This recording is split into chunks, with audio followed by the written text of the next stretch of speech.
Jess pushed the car door open, pulled her suitcase up onto its wheels, saw me, and in exactly 2 seconds, did something I never saw coming. She wrapped her arms around me and kissed me, right there in the middle of the Denver airport pickup lane, horns honking somewhere behind us, suitcase wheels rattling across the pavement all around. Then she leaned in close to my ear and whispered, "Just go with it." I stood there, completely lost, until I looked past her shoulder and saw my brother running toward us. My name is Nate Holloway. I'm 32 years old, and I work as a residential architect here in Denver, Colorado, mostly single-family homes and small commercial builds, the kind of projects where you get to know a client's actual life instead of just their budget. I've always liked pencil sketches more than software renderings, small design meetings more than big presentations, staying home more than going out, though the work has a habit of dragging me out anyway. It's steady work, honest work.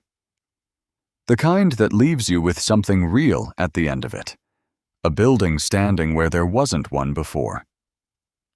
I studied architecture at Colorado State, spent my 20s climbing the slow ladder of an established firm downtown, and by 30, I'd earned enough trust to take on my own residential clients directly, which is where I still am now, mostly by choice, though the recession years taught me early on not to turn away any reasonable project that came my way. My father used to say I inherited my grandfather's patience for detail work, the kind of patience that makes a person good at architecture and terrible at small talk, and I think there's probably some truth to that. Lauren used to tease me about it constantly, how I could spend 40 minutes explaining a roofline to a client but somehow forget to ask basic questions about their actual lives. She was better at people than I've ever been. I think that's part of why our marriage worked as well as it did. She filled in the gaps I didn't know how to fill myself. My wife, Lauren, died 14 months ago in a car accident on the drive home from Denver International. There was no warning. No chance to say anything meant to be a goodbye. One ordinary Tuesday, she was picking someone up from a flight, and by that evening, I was standing in a hospital hallway being told words I still, some days, can't fully process even now. Lauren was the part of me that showed up loud where I showed up quiet. She laughed easily, pulled me away from my drafting table more than I ever would have pulled myself, filled rooms in a way I never learned how to. We'd been married 6 years by the time she died, and I still catch myself some mornings reaching for a second coffee mug out of pure habit before I remember. Grief counselors tell you it gets easier with time, and I suppose in some technical sense that's true, but what nobody quite prepares you for is how the shape of it changes rather than shrinks, how a year later you're not less sad exactly, just sad in a way that finally lets other things exist alongside it. The house in Capitol Hill has been quiet since she's been gone, a different kind of quiet than the one I used to associate with peace. Jessica Carmichael, Jess, was Lauren's best friend, practically a sister, going back to their college years long before I ever entered the picture. They'd met freshman year in a dorm hallway, according to the story Lauren used to tell, arguing over whose turn it was to use the shared bathroom, and somehow become inseparable within a month. I've known Jess for close to a decade, but for almost all of that decade, I knew her the way you know your spouse's closest friend, present at every gathering, familiar in the easy way.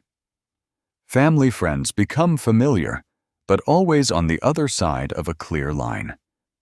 She was Lauren's person, not mine. I respected that boundary without ever once needing to think hard about it. I knew how she took her coffee, knew she always misplaced her phone somewhere in her own bag, knew she claimed to hate houseplants because, in her words, I kill everything green I've ever owned. But for years, that was simply the shape of what I knew. Details filtered through someone else's friendship. never quite mine to claim directly. I want to be honest about something. Jess was, by any reasonable measure, an interesting person even back then. Sharp, quick with a joke. The kind of presence that made a dinner table louder in a good way. The sort of person who remembered small details about everyone she met and used them later in ways that made people feel genuinely seen rather than just catalogued. I noticed that the way you'd notice weather, an observation with no weight attached to it. I never once let that observation go any further than noticing, because the boundary I'd drawn for myself never seemed worth questioning. She was Lauren's best friend. That was simply a fact about the world, like gravity, not something I ever considered testing. Lauren used to joke, back when she was alive, that Jess and I got along almost too well for two people who were both supposedly just her friends, and I remember laughing that off at the time without ever letting myself sit with what it might have meant. Jess was the first person who showed up the night Lauren died. Nobody called her. She just came and stayed the first 3 days without anyone asking her to, sleeping on our couch, answering the door for the people who kept stopping by with casseroles nobody had the appetite for, handling the small mechanical necessities of grief that I couldn't bring myself to think about, returning calls, writing thank you notes, figuring out what to do with all the flowers, keeping track of which relatives had already called and which hadn't, so I wouldn't have to have the same conversation 5 times over. In the months after, she kept coming back. Not out of obligation, I could tell that even then, but because she needed to as much as I did. Lauren had been the person she loved most outside her own family, and I turned out to be the one person in her life who didn't require her to perform being further along in her grief than she actually was, who understood, without her having to explain it, that grief doesn't move in a straight line, no matter how much time has passed. The first time I really noticed the navy blue scarf was one autumn afternoon, months after the funeral. Jess sitting on my couch, pulling it out of her bag and wrapping it around her neck when the house got cold. I recognized the color immediately. Lauren used to buy yarn in exactly that shade, kept skeins of it in a basket she never finished working through, always meaning to get back to some project or another as things slowed down, which they never quite did. I didn't ask Jess about the scarf. She didn't explain it. We just sat there, the two of us, in a silence that had already become familiar between us by then, the kind of silence you only reach with someone after you've cried in front of them more than once. I'd known Jess for 10 years, I remember thinking, more than once during that stretch. But for 10 years, I'd known her through Lauren, like looking at someone through a pane of glass. After Lauren was gone, that glass disappeared, and for the first time, I was actually looking at the person sitting in front of me. That realization didn't arrive all at once. It built slowly, in layers, the way most true things about a person tend to. To understand how I ended up standing in that pickup lane with Jess's arms around me, you have to go back through the 14 months between the night Lauren died and the day at the airport. Small moments accumulating quietly, one after another, into something I only fully understood much later than I probably should have. The first 2 months after Lauren's death were mostly silence between us, but it wasn't a heavy silence. It was the kind two people share when they're breathing through the same loss at the same time. No need to fill every gap with words. Jess knew that house the way almost nobody else did. She knew which cabinet stuck, knew where Lauren kept her allergy medicine, knew where the spare key hid under the ceramic frog by the back door. She never needed to ask. She'd just walk in and quietly know where everything belonged, moving through the rooms like she'd lived there herself at some point, which, in a way, she practically had, given how many weekends she and Lauren had spent camped out on that couch over the years, watching movies neither of them could ever agree on, arguing good-naturedly about whose turn it was to pick. There was a particular Tuesday, about 6 weeks after the funeral, when Jess came by and found me standing in the middle of the kitchen holding a grocery list Lauren had written and never gotten around to using. Half in Lauren's handwriting, a few items added later in my own after I'd absent-mindedly kept adding to it without thinking, the list itself a strange little artifact of a life that had simply stopped mid-sentence. Jess didn't say anything about it. She just took it gently from my hand, looked at it for a moment, and set it on the counter without throwing it away, understanding, somehow, exactly what that piece of paper meant without needing an explanation. I remember thinking, watching her do that most people would have either made a big deal out of it or pretended not to notice at all. Jess did neither. She just met me exactly where I was standing. 4 months after Lauren died, Jess made the soup Lauren used to make on weekends. Not out of some deliberate act of remembrance, she told me, just because it was the one recipe she actually knew how to cook properly. I finished the bowl without saying much, and then finally said, "She used to add more pepper than this." Jess looked at me and said, "I know. I put in less because you always made a face at the pepper." I looked at her, genuinely confused for a second, about how she'd known that detail at all, something so small even I'd half forgotten I did it. What I didn't understand yet, standing in that kitchen, was that Jess had been paying attention to me, not just to Lauren's version of me, for far longer than either of us had acknowledged out loud. She'd apparently noticed things about our marriage that I hadn't realized anyone outside of it had ever paid close enough attention to catch. 8 months before the airport, my brother Reed came by to see me.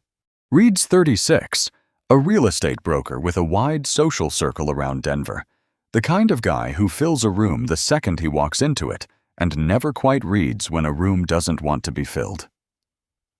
He's divorced, has been for a couple of years now, and has a habit of reappearing in people's lives right around the moment it's most convenient for him, rather than when they actually need him.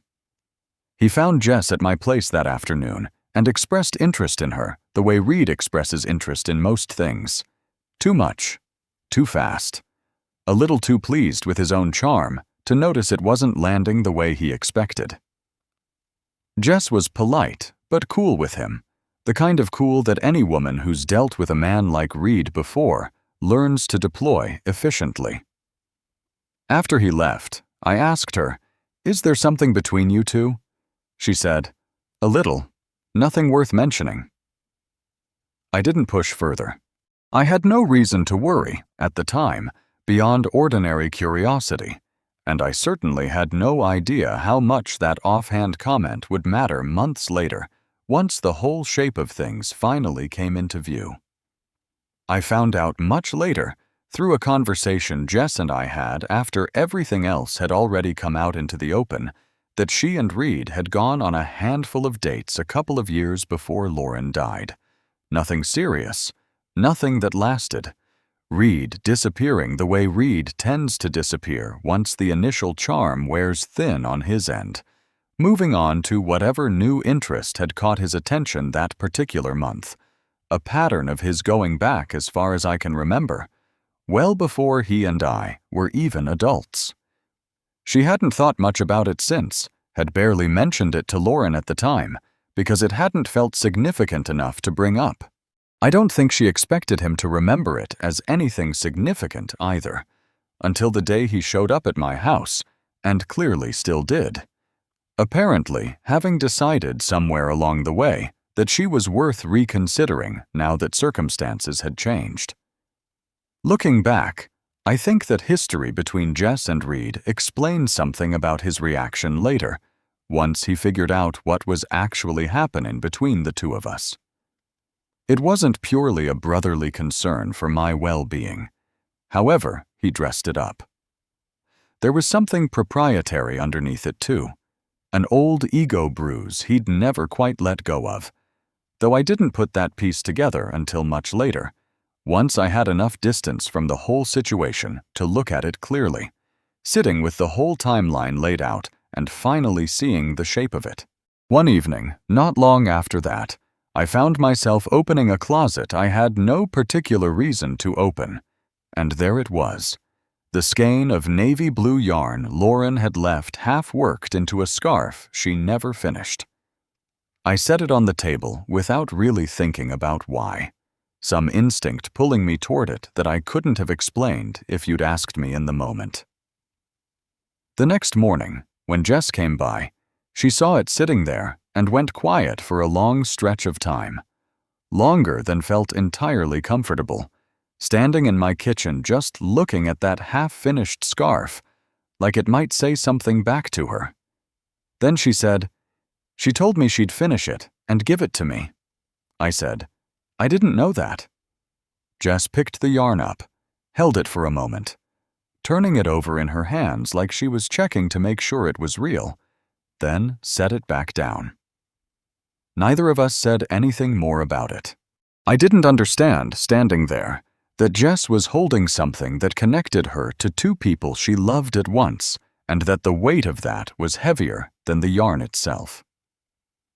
There was another evening, several weeks later, when I caught myself standing in Lauren's old study, a room I mostly avoided by then, going through a box of photographs Jess had helped me sort through months earlier. I don't know what pulled me in there that particular night.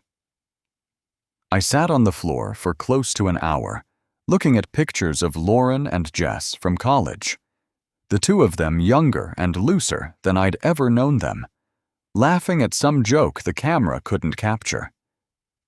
In more than half the photos, Jess was looking at whoever was behind the camera with an expression I recognized now, though I hadn't recognized it back when those pictures were actually taken. I put the box away before Jess came by the next morning. I didn't mention it to her. Some things you need to sit with alone before you're ready to hand them to someone else. 4 months before the airport, Jess told me she'd taken a 3-month consulting contract in Seattle, a genuine career opportunity she'd been considering for a while, the kind of thing that would have been foolish to turn down. I said, "Makes sense. You should go if you need to." She said, "I don't want to go." That sentence sat between us for a moment, neither of us doing anything with it, both of us letting it hang there unexamined because neither of us was ready to examine what it actually meant. She left anyway. I stayed behind and, for the first time since Lauren died, noticed the house feeling empty in a different way than it had before. Not just Lauren's absence this time, but a new absence layered right on top of the old one, distinct enough that I could actually tell the two apart. During those 3 months in Seattle, we texted. Not often, not especially deep, but steady, a quiet rhythm neither of us commented on, arriving most evenings around the same time, regardless of what either of us had going on. That day, she'd send me photos of strange architectural details around the city, buildings she knew I'd appreciate, a cantilevered roofline, an odd brick pattern on some converted warehouse, a stairwell that apparently went nowhere useful but looked interesting enough to photograph anyway. I'd respond with technical observations, staying carefully within the bounds of what felt safe to say, treating every message like it needed to pass some invisible inspection before I sent it. There was one night, close to midnight her time, when she texted just to say she couldn't sleep and didn't know why, and I stayed up talking to her for another hour about nothing important, both of us aware, I think, that neither of us actually wanted to hang up first. Neither of us said anything that crossed whatever invisible line we'd both quietly agreed to respect. But I think, somewhere underneath all of it, we both knew a day like the one at the airport was eventually coming. Neither of us prepared for it. Which brings me back to that afternoon. I drove out to pick Jess up from her flight, waited at the curb the way I always did, checking my phone for her text about which terminal, watching the flow of arrivals through the sliding glass doors. Colorado in November has this particular low, white light in the late afternoon, the sun already tilting toward the mountains even though it wasn't yet 4 o'clock. And I remember thinking, standing there, that I'd missed her more than I'd expected to over those 3 months, more than felt entirely appropriate for a friendship I still wasn't sure how to categorize. Then I saw her come through the doors, pulling her suitcase, the navy scarf wrapped around her neck against the Colorado November chill. And something in my chest loosened just seeing her, a feeling I chose not to examine too closely in that particular moment. The same low tug I'd felt every single time she'd texted me from Seattle for the past 3 months, a feeling I'd been quietly refusing to name for exactly as long. Then her expression changed. She looked past me, over my shoulder, toward something behind me on the sidewalk, her eyes narrowing slightly the way they do when she's assessing a problem quickly. Before I could turn to see what it was, she stepped forward, wrapped her arms around me, and kissed me right there in the middle of the pickup lane, her suitcase handle still gripped in one hand, bumping lightly against my leg. I stood there frozen, every rational thought in my head momentarily short-circuiting. Jess whispered, "Just go with it." I looked over her shoulder. My brother Reed was jogging toward us, one arm raised in a wave that faltered the closer he got, his expression shifting from enthusiasm to confusion in the span of about 3 steps. That was the moment Jess and I both understood. At the same time, what had just happened? An instant decision to avoid Reed? Sure, but not one she'd made toward just anyone standing at that curb. There were other people around, other strangers, other options if all she'd wanted was a convenient prop. She'd chosen me, specifically, without hesitation, in the split second it mattered, and something about the certainty of that choice told me more than either of us had said out loud in 14 months. Neither of us talked about the kiss on the drive home. I dropped Jess off at her door, and we said goodbye the same way we always did. Like nothing unusual had happened at all, though I noticed she held eye contact a half-second longer than usual before she turned toward her building.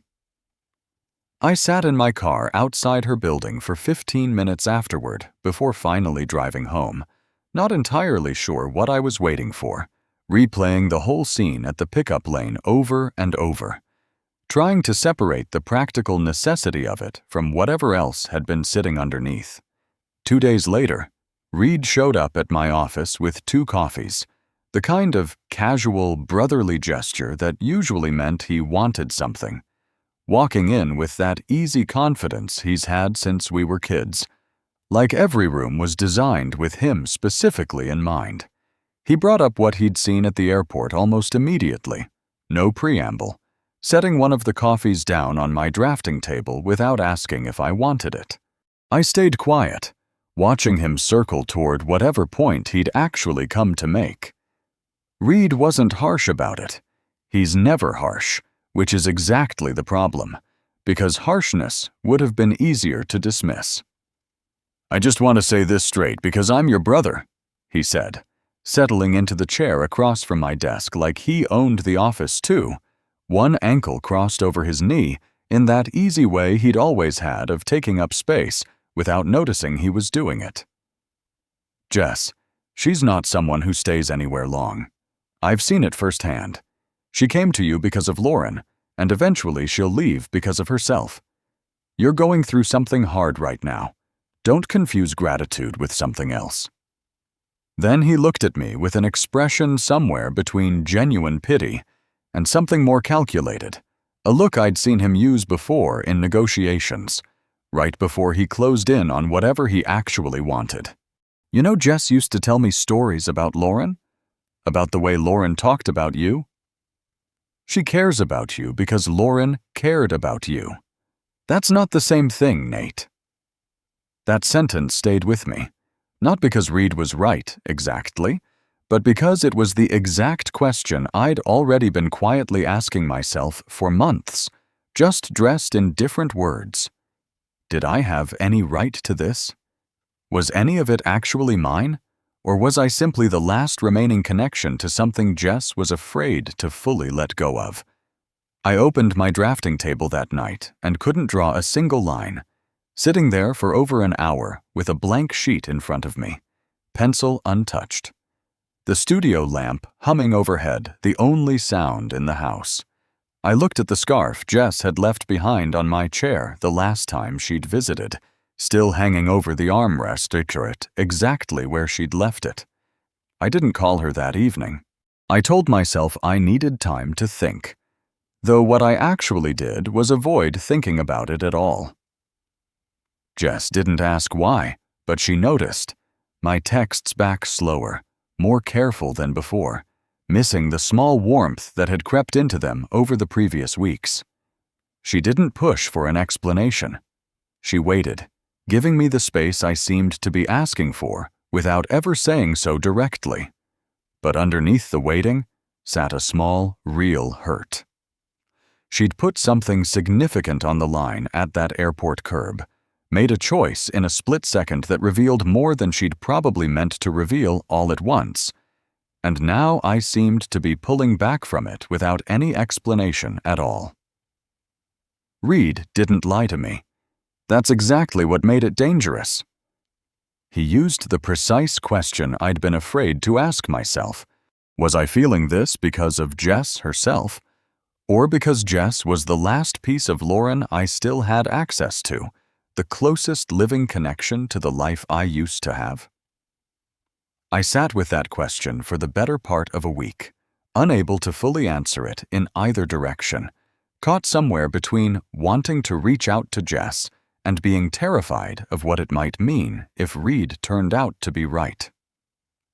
I ran scenarios in my head at night, unable to sleep, imagining a version of myself 6 months down the road realizing he'd been wrong, that everything he'd felt had been grief wearing a different mask, that Jess deserved better than a man who couldn't tell the two apart.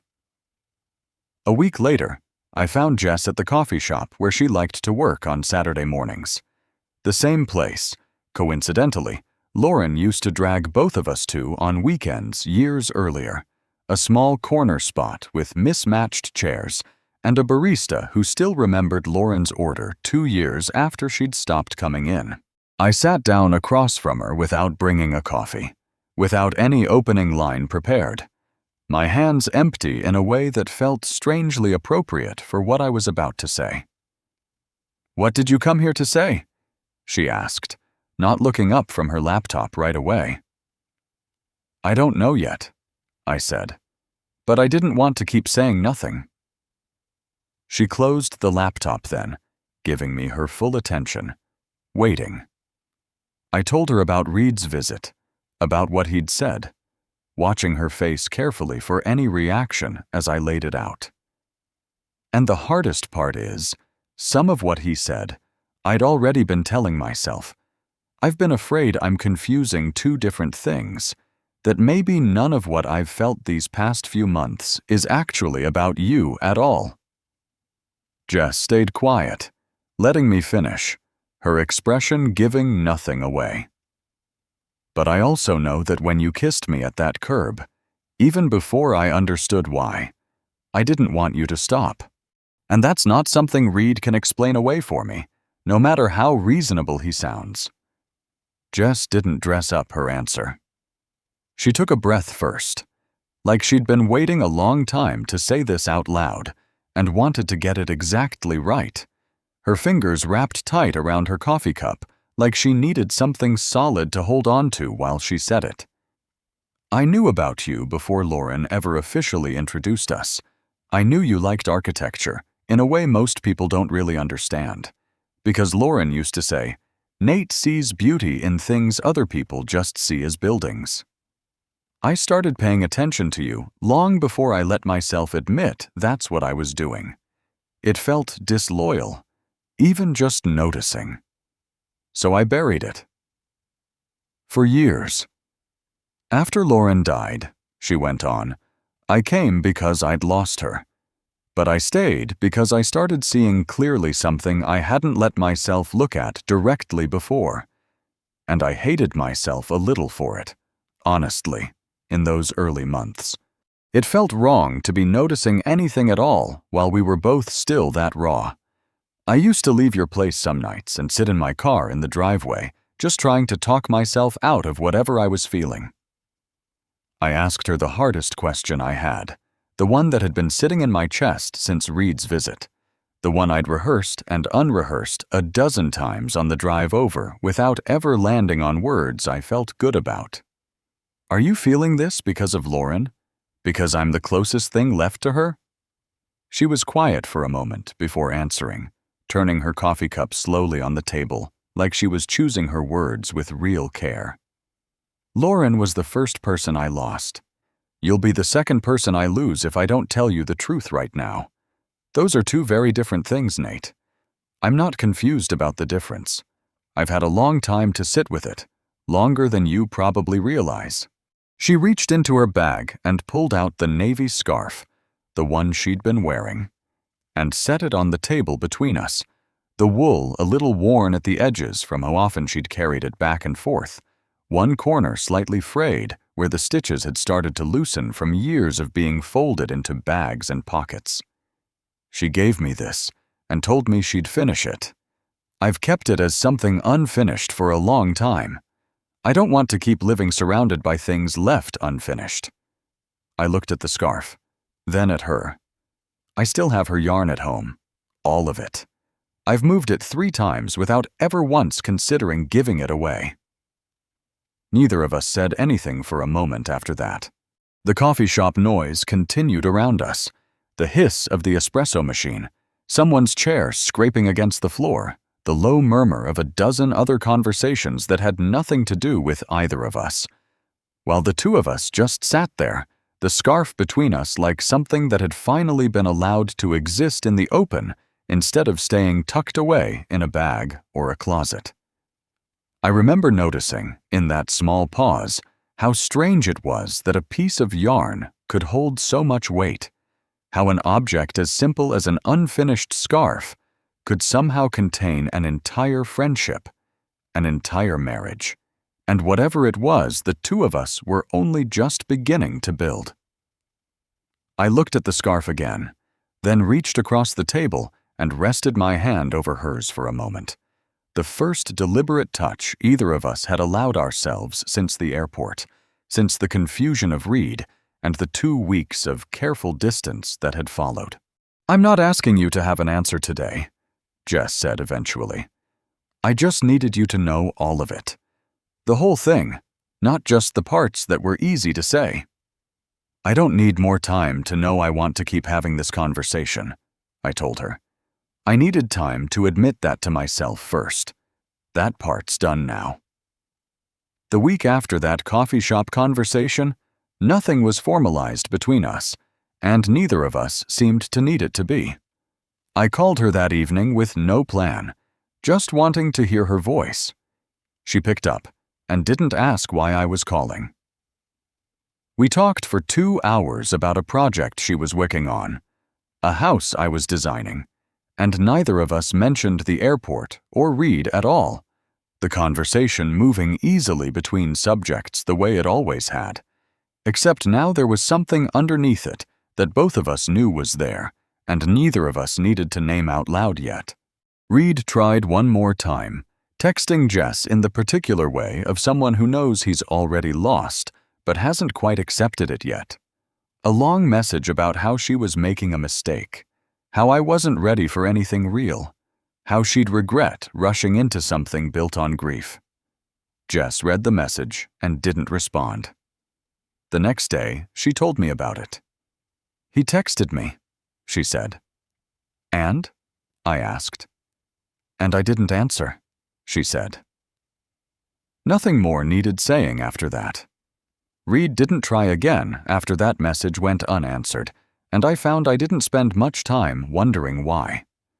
Some doors close themselves once you stop holding them open.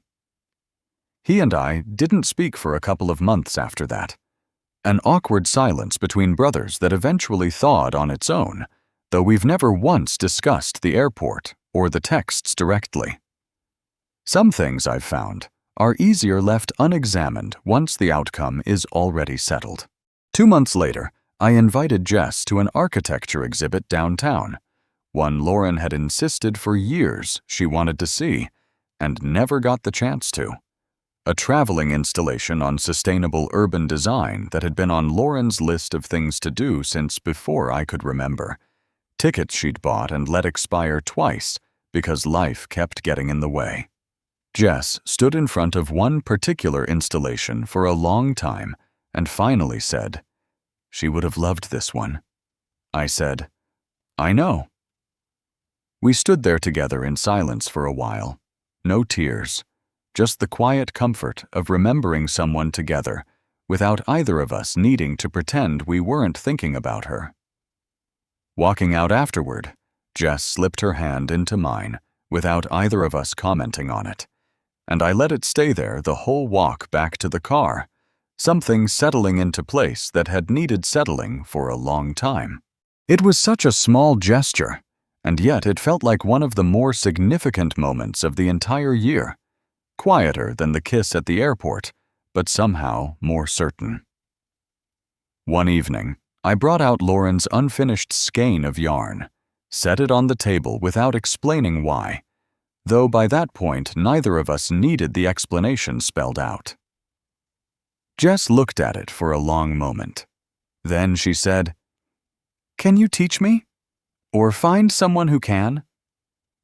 I didn't know how to knit, and I told her so, a little embarrassed by how useless I was about to prove myself, given that I could apparently design a load-bearing wall but not manage a simple knit stitch.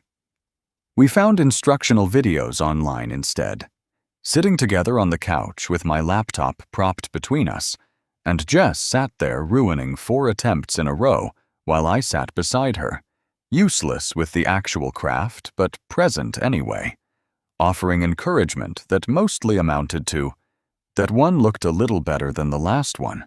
By the end of that evening, she had 3 uneven rows of stitching, crooked, imperfect, entirely her own. It's winter again in Denver now, 9 months since that day at the airport curb.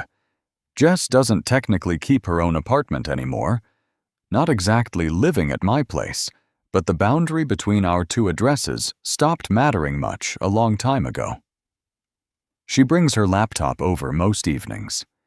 I keep coffee ready before she even shows up. Small things that never needed a formal name attached to them. The kind of quiet domestic rhythm that builds itself without either person announcing when it started. Her toothbrush has lived next to mine in the bathroom for months now, something I noticed one morning and just let stay there, because moving it seemed like a strange thing to do to something that had already found its place. She finished the scarf recently. It's not professionally made. The stitches are uneven in places, the tension inconsistent, a section near the middle where she'd clearly had to unravel and restart more than once. But it's the right color, made from the exact yarn Lauren once bought. The wool a little different in texture, now that it had spent so many months traveling between the 2 of us before finally becoming something whole. She set it down in front of me without saying anything, just placed it on the kitchen table between us, the way she'd once placed the unfinished version there months earlier. I looked at it, then at her. "Lauren would say it's crooked," I told her. "I know," Jess said, "but she'd still wear it." "She would," I agreed. I picked the scarf up and wrapped it gently around her shoulders, not because the room was cold, but because it was the only way I could think to say the thing I still didn't quite have the words for. Jess reached up and held the ends of it against her collarbone for a moment, looking at me in a way that didn't need any further explanation either. Outside the kitchen window, snow had started falling again. The kind of slow, steady Denver snow that doesn't stick so much as just soften every edge in sight. and neither of us moved to turn on another light or say anything more. We just stood there in that quiet kitchen, the scarf finally finished after 14 months, the whole shape of the last year sitting comfortably, for once, in the same room without needing to be explained. Some people have asked me if I feel guilty about any of this. I think that question assumes loving again is the same thing as letting go of what came before. I don't believe that's true. Not for me. And I don't believe it's true for Jess either. Grief and love aren't opposites competing for the same space in a person's chest. I've learned that much, slowly, over the past 14 months, mostly by watching Jess navigate her own version of the same difficult math and finding, each time, that the answer wasn't as complicated as either of us had feared it would be. Lauren loved Jess, and Lauren loved me in a way that never demanded exclusive ownership over grief. I don't know exactly what she'd think of any of this, but I knew her well enough to believe she'd want both of us to stop standing forever in the middle of things left unfinished, to keep building rather than freezing everything in place out of some misplaced sense of loyalty to the past, out of some belief that grief has to be the only thing left standing once everything else has fallen away. Reed told me Jess came to me because of Lauren. He wasn't wrong about that part. But he missed the piece that mattered most. Something that begins with one person can still grow into something real and entirely its own, separate from where it started. Worth trusting on its own terms, regardless of how it first took root. The way a seed planted in someone else's garden can still grow into something that belongs entirely to the soil it eventually finds. Jess finished the scarf Lauren never got to complete. I think that's the clearest way I know how to explain what happened between the two of us. Not a replacement for anything, just a continuation. So let me ask you something. Have you ever stood in front of something that began in loss and wondered whether you were even allowed to let it grow into something else? And if someone whispered, "Just go with it," would you have trusted them enough to believe they knew exactly what they were doing, even before you understood why they'd said it? I think about that question more than I expected to, this many months removed from that pickup lane. There's a particular kind of fear that comes with loving someone new after losing someone you built an entire life around. The fear that moving forward somehow erases what came before, that happiness in one direction cancels out grief in another. I don't believe that anymore, though it took me the better part of a year to actually stop believing it in my chest and not just in my head. Grief has a way of insisting it should be permanent, that anything less than permanent mourning is somehow a betrayal. I've learned that's not true. It's just loud, and it's convincing, and it takes real effort to hear past it toward whatever else might actually be true underneath. Some nights I still catch myself thinking of Lauren the moment before I fall asleep, and some nights it's Jess, and I've stopped feeling like those two thoughts are in competition with each other. If this story touched something you're carrying right now, leave a comment below. You don't need to explain much. Just know you're not alone in it. Like this video if you believe loving again doesn't mean forgetting. And subscribe, because next week I've got another story about ordinary people and the moments nobody sees coming until they're already standing inside them, changing everything before they've even had the chance to brace for it.